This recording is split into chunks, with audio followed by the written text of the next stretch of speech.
On this second November episode of Outlook TV, Hedy Fry celebrates 20 years of politics with a roast and a toast. Amber Dawn reads from her latest book during the Vancouver Writers' Fest. Disco is alive and well at the Trucker Disco. And much, much more. Hello and welcome to Outlook TV. I'm Rebecca Wyman. And I'm Dan Doomshaw. This is the news magazine show that brings you queer stories from coast to coast that matter the most. And we're going to start it off with Queen's Care. We sent Connie Smudge to check it out. I love Queens. I love that they care. I love Connie. Oh, hi, kittens. It's your intrepid reporter, the unstoppable Connie Smudge, reporting for Outlook TV here at Celebrities Nightclub on Davie Street in Vancouver. We are here once again, my darlings, for the 6th annual Queen's Care. Tell me the motivation along with what's happening with tonight. Today is the motivation is two of our past monarchs have passed away, and this is in honor of them, which is Diana Rose and DJ Jules.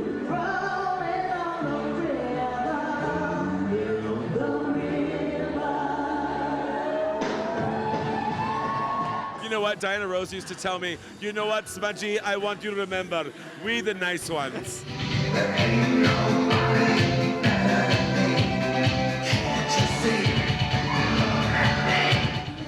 I think caring means gathering as a community, getting up on stage, showing that we are fabulous as a community. Raising money for any cause, whatever it is, means that you care, and showing up, putting money where your mouth is what I think is what's caring. Throwing money wherever we can.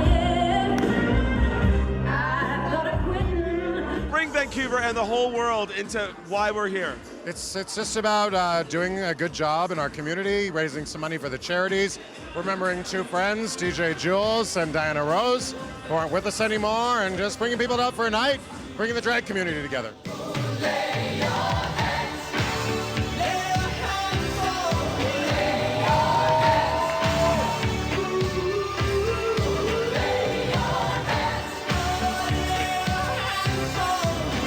And I know you always care. You do so much for the city for charity. But on a bigger note, tell me what it is all about caring for you. Honestly, we lose so many of our closest and dearest friends and family to this disease, and every bit that we can actually pull into this, if we can help make a difference, help find a cure, that's what it's all about. And it's always that hope, and the hope, like, I can keep on going, the fact that one day, yeah, there's going to be a cure. Oh my God, I want to vote you for Miss America or something. That was spectacular. I love you, Mandy. You're my dearest. I love you too. Mariah Noir, how are you, my dear? I'm great. How are you, Connie? I'm exceptional. Are you having a good time at Queen's Care? I'm having an amazing time, and I was thin enough to put this on. Thank you, diarrhea. This is actually one of your biggest, since you've been back to town, sort of your unveiling. Your number was exceptional. Well, thank you, sweetheart. What brings you out to Queen's Care tonight? What really makes you care? Well, Diana Rose was a very good friend of mine. I was involved in founding PWA AIDS Vancouver and Easter Sundays way back in '86. So in my heart, these are the people that make a difference. And it's so nice to be welcomed to Celebrities, my old stage, and to be welcomed back into the hearts of Vancouver. I feel like I'm home. Ladies and gentlemen, I am still your intrepid reporter, the unstoppable Connie Smudge, reporting for Outlook TV. You know who I haven't heard much about lately? Who's that? Sven Robinson. What is he up to these days? Right, the first MP who was out of the closet in the House of Commons. Yeah. Well, funny you should ask. He wrote a book, and we sent Angus Prod to cover the launch. We're here at the Bill Reid Gallery for the launch of Sven Robbins' A Life in Politics book launch by Graham Truelove. Let's go check out the event. Sven was one of the most prominent and unique and effective MPs, and he had a painful and dramatic personal life, and yet there was no account of his full story. Being given the Haida name Teth on Adas, which means white swan, by my late adoptive mother, Hedy Fry. We heard in Sven's speech that you're his little brother. Can you explain that to us a little bit? Well, Hedy Jovanovic was an elder in Skidegate, and she adopted Sven after he was arrested on Lyle Island. And then I met her at the Stein Valley, and she said, I gotta have you. So she adopted me, but I was always the little brother. I was adopted after Sven. Margaret Mead, and I'd like to close with her words. She said, "Never doubt that a small group of thoughtful, committed citizens can change the world.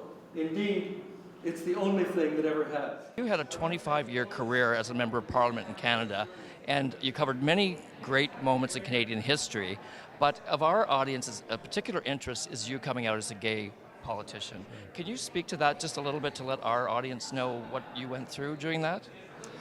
Well, yeah, it's hard to believe it was 25 years ago, actually 1988, that I came out publicly. It was important, I think. I mean, it was February 29th of 1988 that I did an interview with Barbara Frum, and I spoke about the importance of respect for gay and lesbian people in the country. And for me, 1988, I was living in the middle of a plague. I was living in the middle of an epidemic of AIDS, and at that time it was a death sentence. I was attending funerals on a regular basis. It was devastating, but what was even more devastating was my friends who were dying alone because of the homophobia and the fear. And I hope that by coming out, and I said this when I came out, Angus, I hope that by coming out I could help to confront some of that fear and some of that homophobia.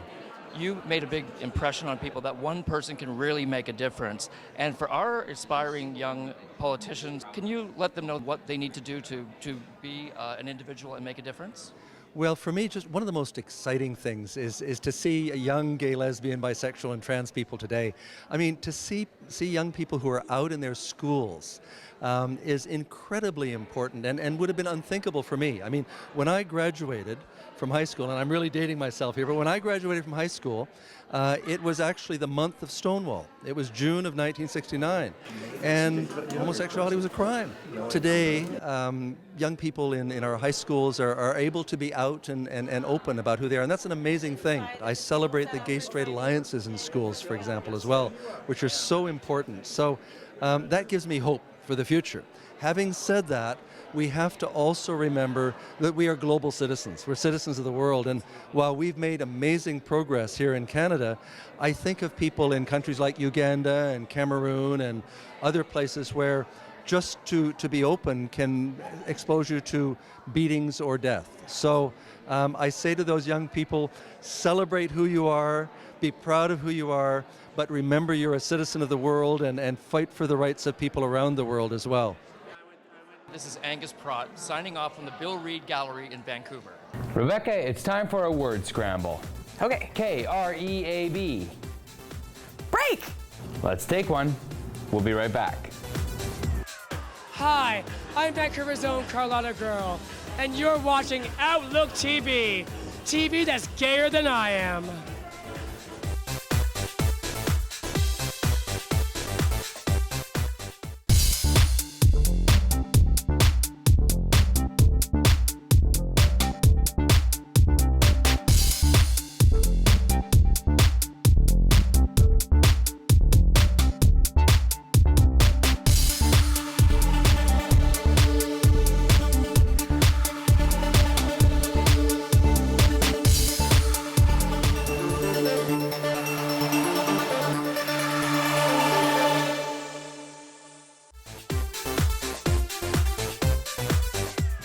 Welcome back. You're watching Outlook TV. Next, we have a very special treat for our reporter, Laura Shaw. As an Outlook TV reporter, you can go and cover musicians when they come into town. And Laura got to cover BC's favorite prairie transplant, Ray Spoon. Love is a hunter and it's coming for you. Ray Spoon will be performing their new album, My Prairie Home, at the Rickshaw. We caught up to see how their tour is going. My Prairie Home is my new album, and it's the score and soundtrack to the National Film Board documentary that also just came out, also called My Prairie Home. And so it sort of traces my childhood. I want to write a musical about my childhood in Alberta, and so there's kind of gospel music and some country and grunge and stuff.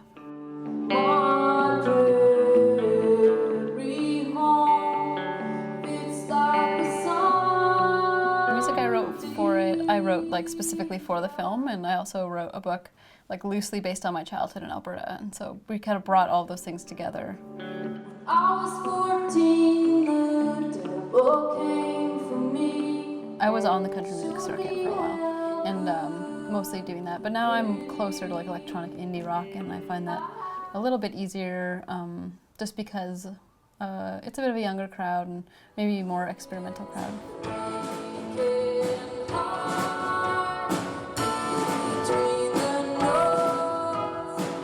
I think I spent about 5 years like touring country music and making it. I made like 3 of my own albums. I made this really awesome, weird country duets album with this guy Rodney, and I sang like all of the high parts, and that was like performance art of it.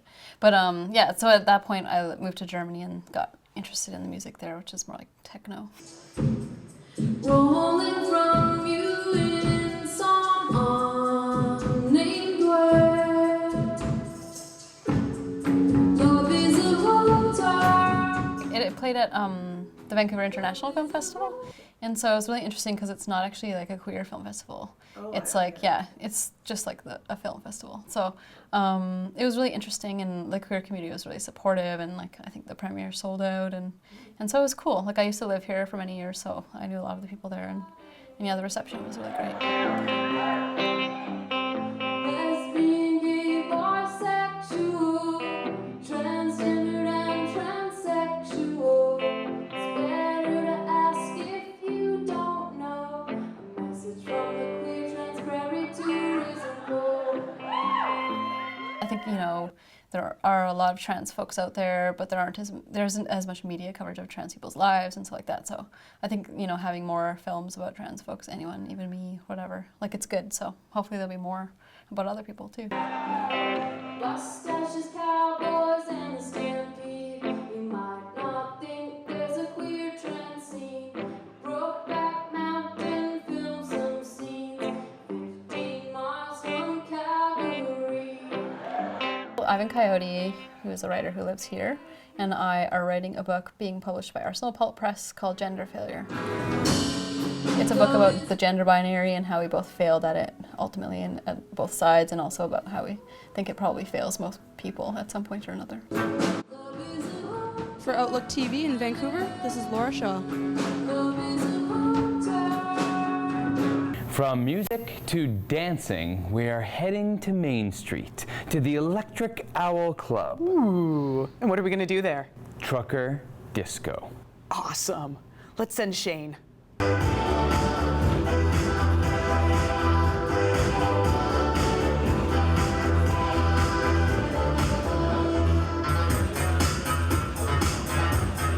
Disco used to be like this big dirty word for, you know, I think most of our, you know, lives since the late 70s and that, once it suddenly went out of fashion. The idea was to kind of fill an empty niche in a sense. I was seeing a lot of gay crowds lamenting that it was gone, and it wasn't gone, they were just on the other end of town.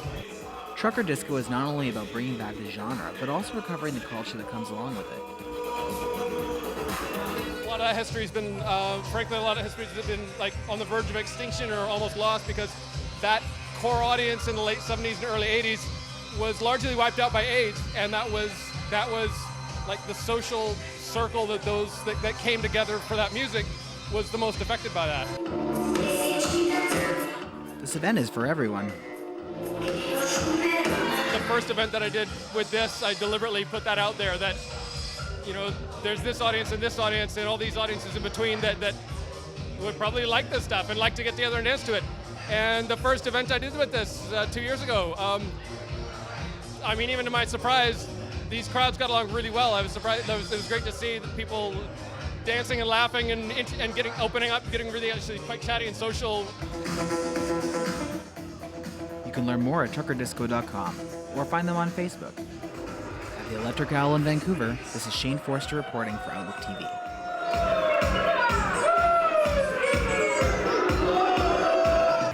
Now it's time for a break. Have fun and come back. Like an imperial queen, she's the most glamorous queen the West End has ever seen.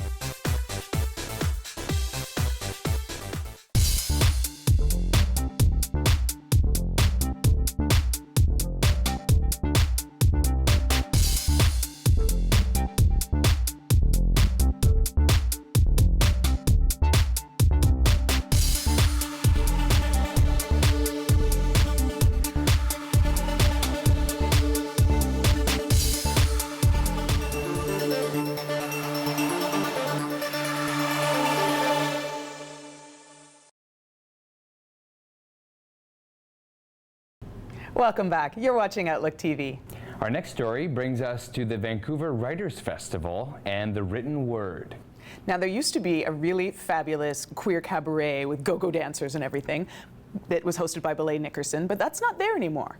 But all is not lost. There is still quite a queer element to the festival. Our producer, Fred Camperman, tells us more. Welcome to the Vancouver's Writers Festival. This is the Beyond Queer segment, and this is where GLBTQ writers transcend their sexuality and take it to their universal themes to a larger audience. I have kissed pavement while an officer handcuffed me. Another searched my bra and underpants for alleged weapons. No one read me my rights. No weapons were found. I was really thrilled when I heard that the Vancouver Writers Festival was going to do a program called Beyond Queer. This is a dedicated program. This is a program where we can expect to hear queer voices, whatever that means to myself and the two other authors who are going to be reading at it tonight. Local writer Amber Dawn read from her new moving novel. Blouse and used it to dress an open wound. Once, How Poetry Saved My Life, A Hustler's Memoir, is my second book, and it's a memoir that chronicles my life over probably a decade span of time. It's also a sex worker memoir as well as a queer memoir. She found writing about herself more difficult than she thought. It was an emotional journey for me to write about my life.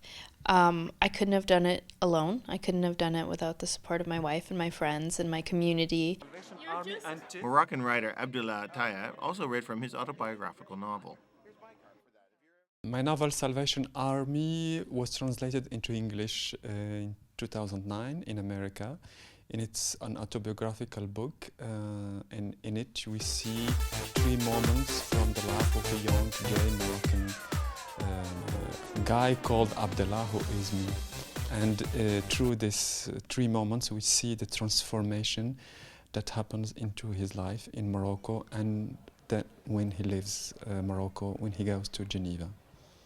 I never intended to come out publicly. It's the fact that I write in my books about homosexuality freely without feeling any guilt or anything. And at what time my books were in Morocco, and I thought I should be totally true with myself and with the society that I come from. Of course, not all the people were pleased or happy with that, but as a gay man, I am already prepared to the hostility. I knew that I will not get support from everyone. For Outlook TV, I'm Fred Camperman. And now to a heartwarming story about a queer-friendly politician. Hedy Fry is celebrating 20 years in politics with a roast and a toast. Congratulations on 2 decades of service, Dr. Fry. We're here at the fan club in downtown Vancouver getting ready for a very special evening as we celebrate 20 years of Hedy Fry being the MP for Vancouver Centre. Let's go inside and see what's happening.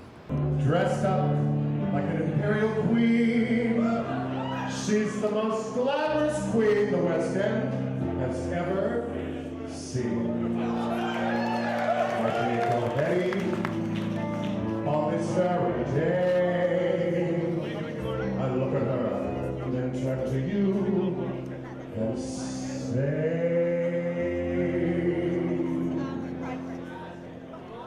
what will be sitting all alone? Well, the event really, it's about Hedy Fry, and 20 years as a member of Parliament is a great feat for anyone, particularly in a riding like Vancouver where we have such a diversity of communities here. So tonight's event is about Hedy, it's about celebrating her accomplishments, and it's about making an event that's accessible to everyone to come out and appreciate and show our thanks to Hedy. Congratulations on 20 years, Hedy. We love you. Yeah, girl, and here's to 20 more.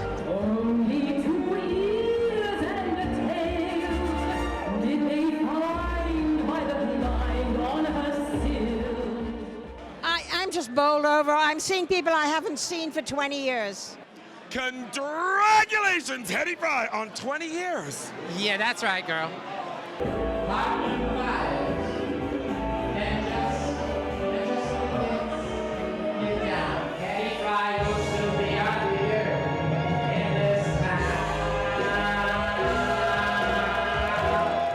Is a long time, and over that time I have met with people, I have worked with people, and many of those people came tonight. I was even shocked to see my son here from Toronto who sent me a message saying, "Mom, I hope it works out. I'm so sorry I can't be there." Congratulations on 20 years. Thank you, Hedy. Congratulations, Hedy Fry, on 20 years in Vancouver Centre. Awesome.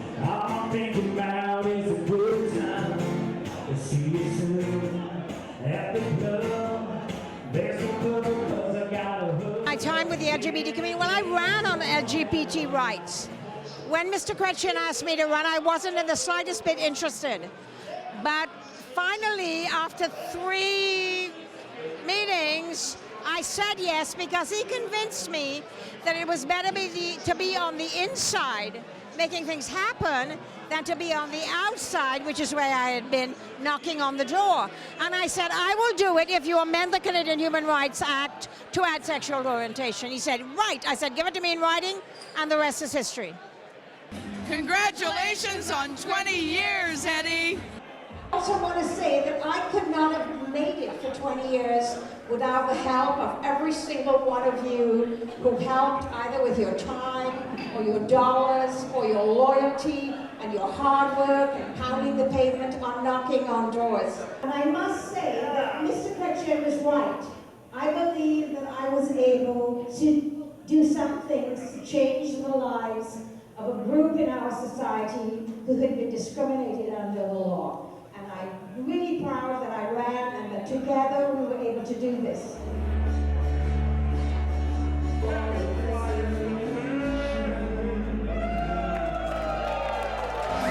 This is Angus Prod signing off from Hedy Fry's Toast, Roast and Fry event in downtown Vancouver. Well, Dan, that's all the time we have for this episode, but I wanted to wish you happy anniversary. Happy anniversary to you as well, Rebecca. 2 years on air, and we look just as good as when we started. I know. Speaking of looking good, you should look good in front of this camera. So come to Vancouver and be in the show. If you can't move here, well, you could join us on Out Across Canada. Yeah, that's true, and bring us your stories from your area of the country. And you can also like us on Facebook, follow us on Twitter, and really, you should think about volunteering with us. It's fun. I'm Dan Doomshaw. And I'm Rebecca Wyman. Stay fabulous, Canada.